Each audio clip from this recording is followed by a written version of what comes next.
پیری مریدی کیا چیز ہے؟ مرید ہونا ضروری ہوتا ہے؟ شیخ اور بیت ہونا، پیری مریدی ایک ہی چیز ہے کیا؟ دیکھو اس میں بھی دو انتہائیں ہیں. ایک طرف پیر و مرشد کا یہ تصور ہے کہ پیر صاحب جو ہوتے ہیں وہ آپ کو قیامت کے دن بخشوا دیں گے، اور پیر صاحب جیسے جاہلوں میں ہے وہ پھونک لگائیں گے تو آپ کا بیڑا پار ہو جائے گا. دوسری طرف ایک غلو یہ ہے کہ پیر ہے ہی نہیں، بزرگ مارکیٹ سے کیا ہو گئے ہیں؟ شارٹ، سب 2 نمبر ہیں، بس میں ہی ٹھیک ہوں. یہ دو کیا ہیں؟ انتہائیں. کچھ دن پہلے میں نے بیان کیا، اور میں نے بیان میں یہ کہا کہ یہ جو کہتے ہیں نا ہمارا کوئی فرقہ ورقہ نہیں ہے، یہ جھوٹ بولتے ہیں. نبی صلی اللہ علیہ وسلم نے فرمایا، بیان نہیں انٹرویو میں نے یہ الفاظ کہے، وہ انٹرویو شائع بھی ہوا ہے کہ 73 فرقے ہوں گے، 72 جہنمی، ایک کیا ہے؟ جنتی. تو وہ ایک جنتی کون سا ہے؟ اس کی علامت یہ صحابہ تابعین تبع تابعین سے جو تواتر سے چلا ہوا آ رہا ہے. اس پہ کسی نے کمنٹس کیے ہوئے تھے کہ اچھا اس کا مطلب اگر صدیوں سے ایک غلطی چلی آ رہی ہے تو اس کو فالو کرو. آپ صدیوں سے ایک غلط چیز چلی آ رہی ہے تو اس کو کیا کرو؟ فالو. میرے بھائی اسلام میں صدیوں سے ایک چیز غلط چلی آ نہیں سکتی ہے، اگر آ رہی ہے تو وہ غلط نہیں ہو سکتی ہے. یہی ہم سمجھانا چاہ رہے ہیں. جو ایک فرقہ جنتی ہے وہ صدیوں سے کنٹینیو چلے گا.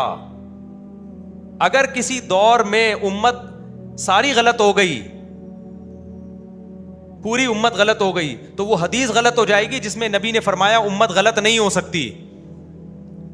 تو اگر کوئی اسکالر ایسی بات کر رہا ہے، وہ کہہ رہا ہے کہ سارے فرقے غلط ہیں، میں صحیح ہوں، لیکن وہ ایسی بات مارکیٹ میں لا رہا ہے کہ پوری امت میں کوئی دور ایسا آیا ہے کہ اس نظریے کے حامل لوگ نہیں تھے، اس کا مطلب امت اس دور میں غلطی پر جمع ہو گئی تھی. جبکہ امت ایک سیکنڈ کے لیے بھی ساری امت غلط نہیں ہو سکتی. سمجھ میں آ رہی ہے بات؟ مثال سے بات سمجھاتا ہوں. دیکھو میں نے اکثر یہ دعویٰ کیا ہے، خواتین اور مردوں کی نمازوں میں جو فرق ہے نا، لوگ ہم سے کہتے ہیں حدیث میں لاؤ کہ عورت سمٹ کے نماز پڑھے گی. میں کہتا ہوں حدیث نہیں بھی ہو، صدیوں سے امت کے تمام فقہا محدثین یہ فتویٰ دیتے آئے ہیں کہ عورت کیسے نماز پڑھے گی؟ سمٹ کے. چاروں اماموں کا اختلاف ہے، اور صدیوں تک لوگ چاروں اماموں پہ جمع رہے ہیں. حرم میں جو 4 مصلے تھے نا، 400 سال 4 مصلے رہے ہیں. وجہ اس کی ہے کہ اہل سنت کی بل جماعت کی نمائندگی 4 میں سمجھی جاتی تھی. وہ 4 مصلوں کا ہونا غلط تھا، ہم اس کو غلط مان رہے ہیں کہ وہ صحیح نہیں تھا، تبھی پوری امت اس پہ جمع بھی نہیں تھی. بہت سارے علماء کو اس پہ اعتراض تھا، یہ 4 مصلے نہیں ہونے چاہیے، مصلی ایک ہی ہونا چاہیے.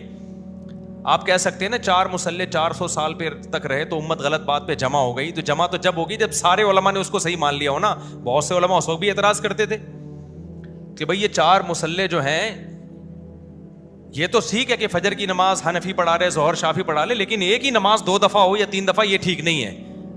لیکن 4 مصلوں کا ہونا اس کی بہرحال علامت تھا کہ اس وقت اہل سنت کے 4 ہی نمائندے تھے، 5واں کوئی نہیں تھا. تو اس میں تو امت جمع ہو گئی نا کہ اہل سنت والجماعت جو برحق فرقہ ہے. برحق فرقہ کون سا ہے؟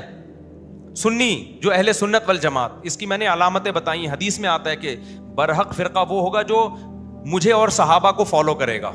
یہ پوری حدیث میں ڈیٹیل سے بیان کر چکا ہوں. تو 4 امام ہی وہ ہیں جو حدیث اور صحابہ کو فالو کرتے ہیں. 2 ہی فرقے بڑے رہے ہیں امت میں، یا تو چاروں اماموں کو ماننے والے جن کو سنی کہا جاتا ہے، یا ان کو نہیں ماننے والے جن کو کیا کہا جاتا ہے؟ شیعہ. صدیوں تک تو شیعوں کی نمائندگی حرم میں نہیں ہوئی ہے. حرم میں کس کی نمائندگی ہوئی ہے؟ جس کو فرقہ جنتی فرقہ سمجھا جاتا تھا، سنی، جن کے 4 مکاتب فکر ہیں، حنفی مالکی شافعی حنبلی. تو 4 مصلے تھے کیونکہ چاروں کو برحق سمجھا جاتا تھا. تو میں اکثر سوال تو 5واں کیوں نہیں تھا بھائی؟ 400 سال تھے، 5ویں نے اپلیکیشن کیوں نہیں دی؟ وجہ اس کی کہ 5واں تھا ہی نہیں. ٹھیک ہے نا، 5واں تھا ہی نہیں. امت صدیوں تک یہ سمجھتی آئی ہے کہ جو سنی فرقہ جو جنتی ہے وہ ان 4 میں بند ہے. سمجھتے ہو وہ کس میں بند ہے؟ وہ ان 4 میں ہے. ان میں سے کسی کو بھی فالو کر لو تو وہ ایک ہی فرقہ ہے، کیونکہ ان کا اختلاف فروعی مسائل کا، عقیدوں کا اختلاف نہیں ہے ان میں. تو اب لوگ سوال یہ کرتے ہیں کہ بھائی یہ تو صدیوں سے امت اگر غلط کرتی آ رہی ہو تو ہم اسی غلط کو فالو کریں گے. تو صدیوں سے امت غلط بات پہ جمع ہو نہیں سکتی، یہ ہم سمجھا رہے ہیں. اگر آپ کو لگ رہا ہے کہ جمع ہو گئی تھی تو اس کا مطلب آپ کی سوچ غلط ہے، امت کی سوچ غلط نہیں ہے. یہ آپ کے غلط ہونے کی دلیل ہے. اب میں اس کی ایک مثال دے رہا ہوں. اہل حدیث ہم سے پوچھتے ہیں اور اب پوچھتے ہیں, پہلے تو اہل حدیث بھی یہی فتوے دیتے تھے کہ عورت سمٹ کے نماز پڑھے گی. قدیم اہل حدیث جو ہندوستان کے آپ نکالو سب یہی فتوے دے رہے ہیں کہ عورت کیا کرے گی, سمٹ کے نماز پڑھے گی. تو لوگ کہتے ہیں حوالہ کہاں ہے؟ بھائی اہل حدیث چیلنج کرے کہ کوئی حوالہ نہیں ہے. مفتی صاحب جھوٹ بول رہے ہیں, میں پھر حوالہ بھی پیش کر دوں گا, ٹھیک ہے نا, آپ کی کریں تو صحیح چیلنج, کیونکہ میں کتابیں تھوڑی یہاں لے کے بیٹھتا ہوں. لیکن پرانے اہل حدیثوں کا فتویٰ ملے گا آپ کو کہ عورت کیا کرے گی, سمٹ کے. ہاں کوئی پھر اہل حدیث اس کو اہل حدیث ماننے سے انکار کر دے, پھر ہم سوال کریں گے کہ اس کا مطلب پہلے دور میں اہل حدیث نہیں تھے, اب بالکل کب پیدا ہوئے ہیں؟ پھر تو اور بڑا اشکال ہو جائے گا. اور ہندوستان میں تو 150-200 سال سے پرانی اہل حدیثوں کی تاریخ ہے ہی نہیں. اچھا خیر, اب ہم جواب میں کہتے ہیں کہ بھائی عورت سمٹ کے نماز پڑھے گی, اس پر صدیوں تک امت جمع رہی ہے.